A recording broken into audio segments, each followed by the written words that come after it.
अस्सलाम वालेकुम जी तलबात शुरू करता हूँ अल्लाह ताला के पाक नाम से जो बड़ा मेहरबान और नहायत रहम करने वाला है और दिलों के भेद खूब जानता है।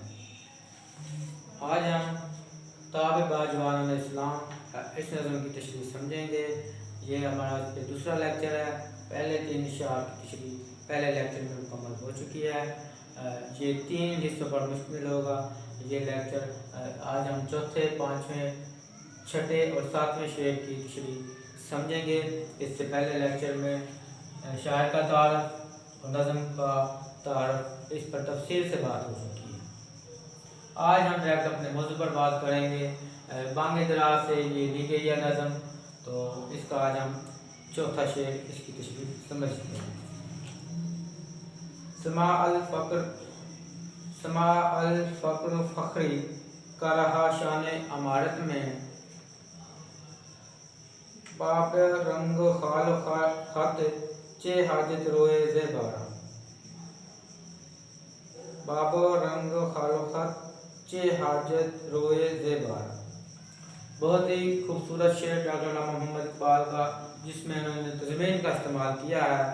तज़मीन जिसमें किसी दूसरे शायर का कोई एक शेर लेकर उसमें एक अपना जो है मिसरा मिलाकर उसको शेर की शक्ल दी जाए तो उसको तज़मीन कहते हैं। उस शायर को खाजी तसीम से पेश किया जाता है इसमें।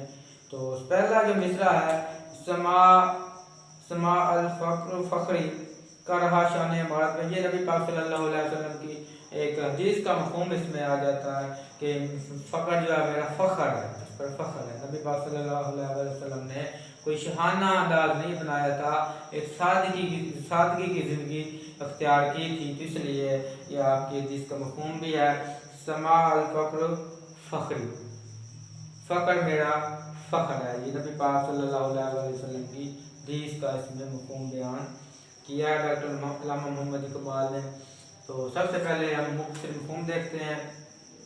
अमीरी में भी उन्होंने फ़ख्र पर फ़ख्र किया। क्या फ़ख्र किया? सच है खूबसूरत चेहरे को जहरी ज़बाइश की ज़रूरत नहीं होती।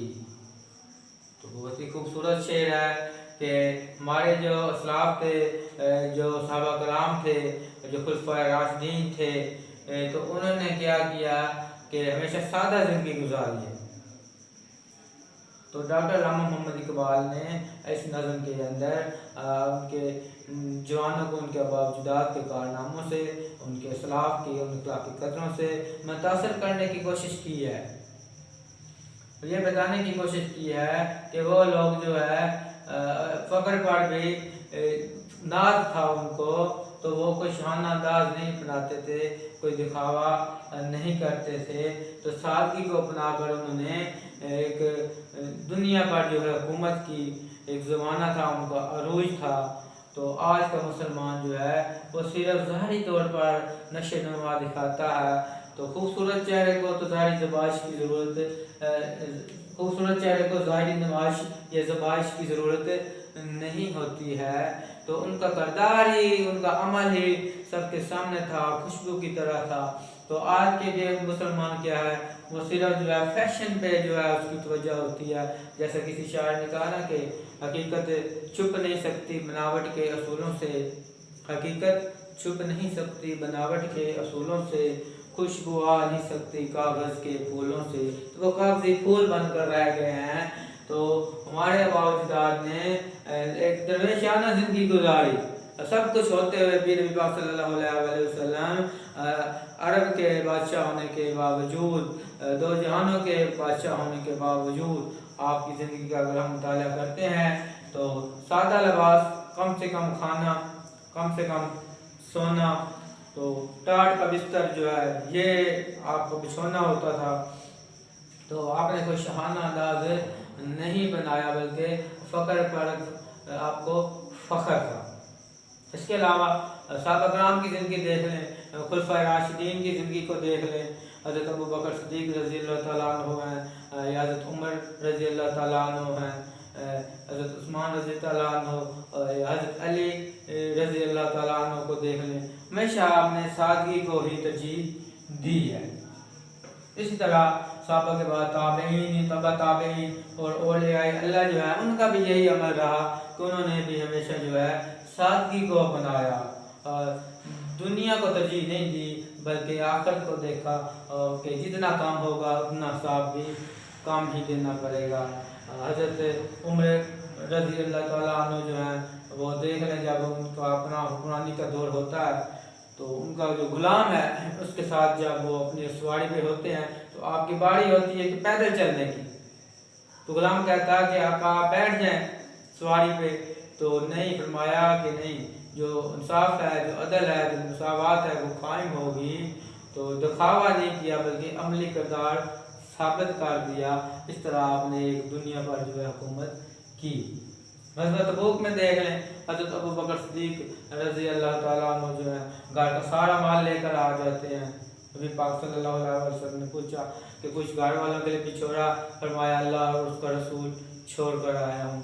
तो सब कुछ निसार काट देते थे। तो हमेशा आपने जो है आखिरत को तरजीह दी है। सहाबा कराम ने भी, खुलफा राशिदीन है, ताबईन है या औलियाए अल्लाह हैं, तो इन दुनियावी चीज़ों के पीछे आप नहीं भागे। हवाले के शार जरूर देखें आप। मेरा तरीक अमीरी नहीं फ़कीरी है, खुद ही न भेज फ़कीरी में नाम पैदा कर।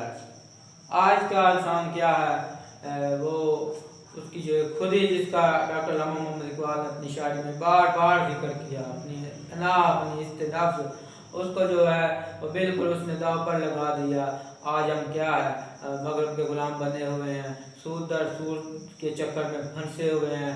जब देखो इमदाद के नाम पर जो है, बेरूनी इमदाद के नाम पर तो कोई ना कोई उनकी तरफ देख रहे होते हैं कि हमारी कोई मदद हो जाए। तो उनका ये वतीरा नहीं था, बल्कि उनके अंदर एक खुदी थी। और ये हालात होते थे कि बख्शिश देने वाला भी सोचता था कि कहीं ये मुझसे नाराज़ ना हो जाए, क्योंकि देने वाले तो बहुत होते थे, ज़कात देने वाले भी बहुत होते थे, लेकिन लेने वाला कोई नहीं होता था। हज़रत उमर बिन अब्दुल अज़ीज़ रहमतुल्लाह अलैह का दौरे हुकूमत देख लें, जिन्हें उमर सानी भी कहा जाता था। तो उन्होंने भी एक अच्छा निज़ाम कायम किया, अच्छी इस्लाहात की। तो उनके दौर में देख लें, आपने जो सारी जगीरें थी वो उन हकदारों को लुटा दी, किसी का हक नहीं खाया। जब आपका वसाल हुआ तो 17 दिनार आपका कुल तबका था, और जो है उसमें से बस वो भी आपके कफन दफन पर खर्च हो गया। तो कोई जगह नहीं बनाई हमारे इस्लाफ ने।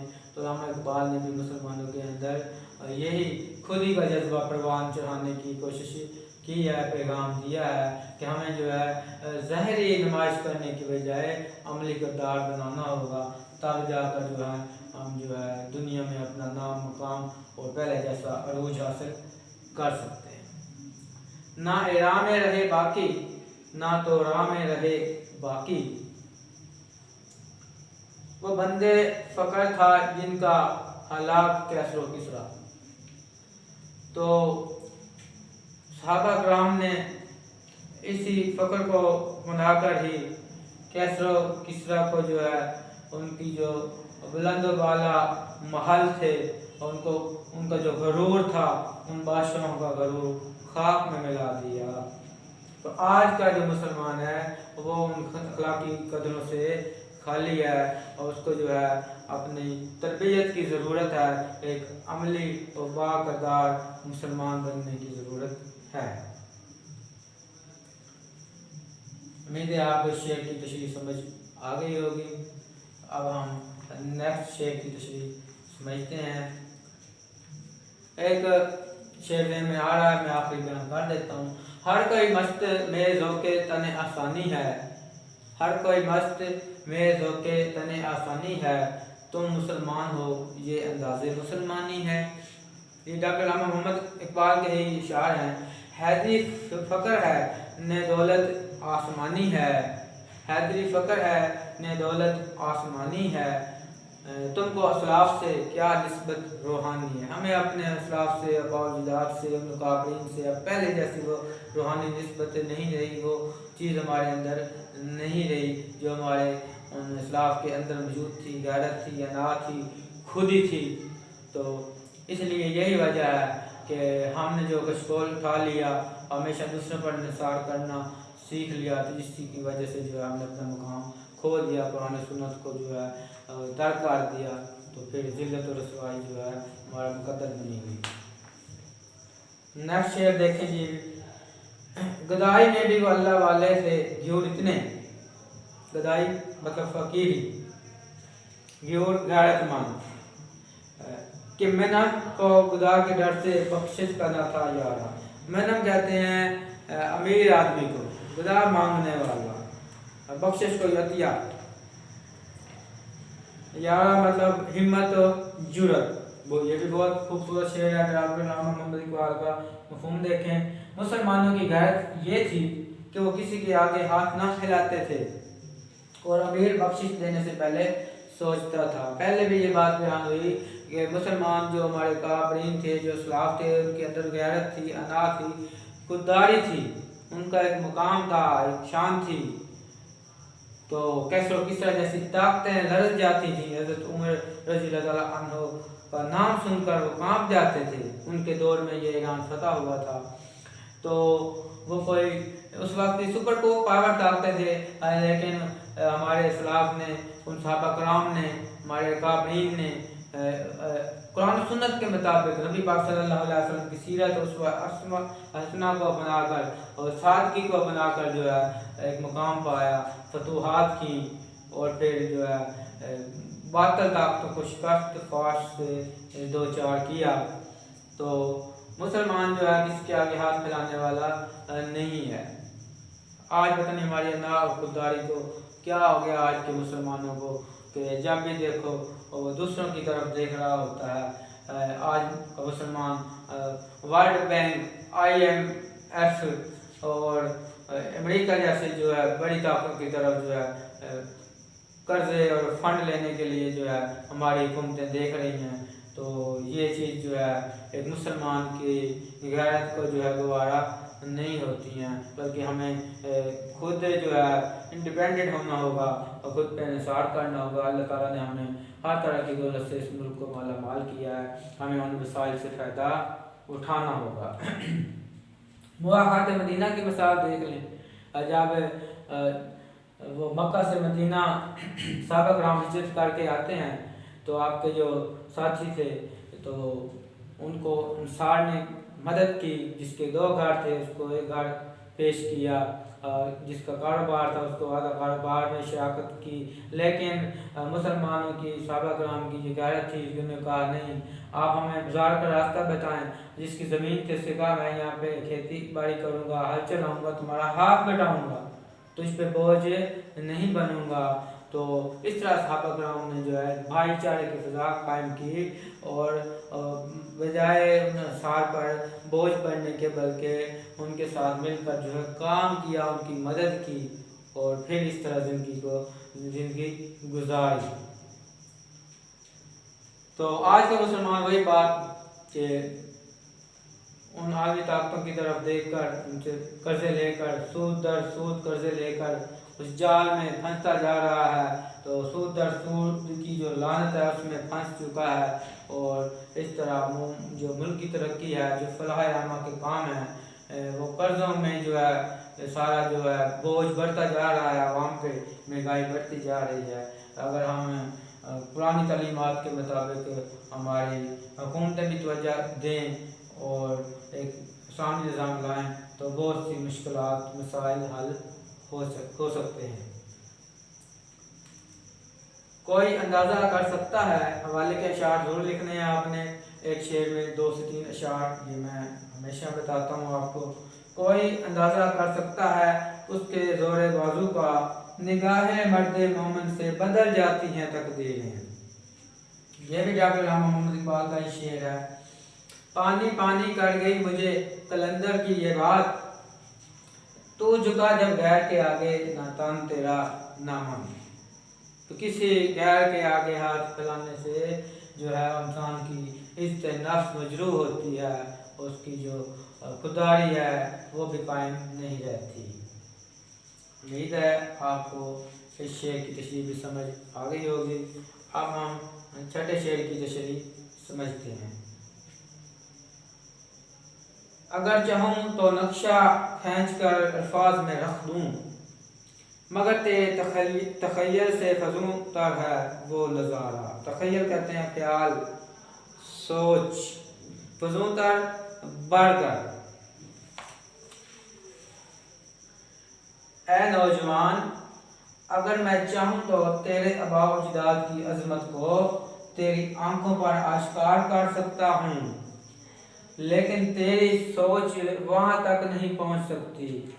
ये भी डॉक्टर रामा मोहम्मद इकबाल का बहुत ही प्यारा शेर है, जिसमें उसने अपने ही कलाम की एक खासियत बयान की है और ये बताने की कोशिश की है कि अगर मैं चाहूँ तो अपने इन अल्फाज से तुम्हारे बावजूद का ऐसा नक्शा सामने ला सकता हूँ, बयान कर सकता हूँ कि तेरे होश उड़ जाएं, लेकिन तेरी सोच या वहाँ तक नहीं पहुँच सकती, तेरी नाकस अकल में वो बात नहीं आ सकती। दरअसल इकबाल ने यहाँ अपनी शायरी की तासीर बयान की है, उसकी कलाम में इतना असर है। वो है ना शेर के, बात जो दिल से निकलती है असर रखती है, पर नहीं ताकत परवाज मगर रखती है। तो यहाँ भी डॉक्टर रामा मोहम्मद इकबाल ने यही पैगाम दिया है कि मैं अपनी शायरी के ज़रिए भी तुम्हारे आबा व अजदाद की अजमत का वो नक्शा खींच सकता हूँ, लेकिन तुझ पर वो ज़ाहिर कर सकता हूँ, लेकिन तेरी नाकस अकल में वो बात नहीं आती, तेरी सोच भी वहाँ तक नहीं पहुँच सकती कि उनका क्या मकाम था, क्या अजमत थी, क्या शान थी, क्या उनकी खुददारी थी। तो उनकी अजमत पर जो है क्या क्या कुछ कहा जा सकता है, लेकिन तो जो है तेरी अकल जो है वो समझने से कासिर है, क्योंकि तो आराम परस्त हो गया है, क्योंकि तूने जो अपनी अना और खुददारी को जो है बिल्कुल छोड़ दिया है, तो गुलाम बन गया है, ज़हनी गुलाम बन गया है, तो जो है मादियत परस्त बन गया है, दुनिया की नसाइश में इन रंगीनियों में खो गया है। तो इसलिए जो है अब तेरी अकल में ये बात नहीं आ सकती, तो तुझे जो है एक अमली और बाकिरदार मुसलमान बनना होगा। तो अपनी शायरी की तस्वीर बयान की है डॉक्टर रामा मोहम्मद इकबाल ने शेर में, और कदीम मुसलमानों की अज़्मत व शौकत का भी अहाता किया है। इकबाल कहना ये चाहते हैं कि अगर मैं चाहूँ तो उनकी हैबत और जह जलाल को शेरी लिबास पहनाकर तुझे हल्की सी झलक दिखा सकता हूँ।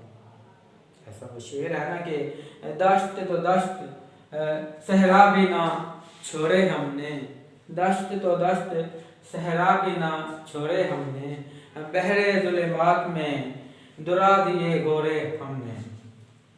इसके भी हवाले के शार, अब तक याद है कौमों को हकायत उनकी, नक्श है सफ़ा हस्ती पे सदाकत उनकी। या रब तकदीर के काजी का ये फतवा है अज़ल से, तकदीर के काजी का ये फतवा है अज़ल से, है जुर्म ज़ईफ़ी की सज़ा मर्गे मफाजात। या रब दिल मुस्लिम को वो जिंदा तमन्ना दे, जो कल्ब को गरमा दे, जो रूह को तड़पा दे। ये भी डॉक्टर रामा मोहम्मद इकबाल का ही शेर है कि मुसलमानों के अंदर अब पहले जैसा वो जोश और वलवला नहीं रहा, तो अल्लाह ताला जो है इनके अंदर वो जोश और जज्बा पैदा कर दे, इनके दिलों को जिंदा कर दे, कि इनके अंदर वो रूह फूंक दे, वो जज्बा ईमानी फूंक दे, जिससे कुफ्र और शिर्क की ताकतें जो हैं जलकर राख हो जाएं।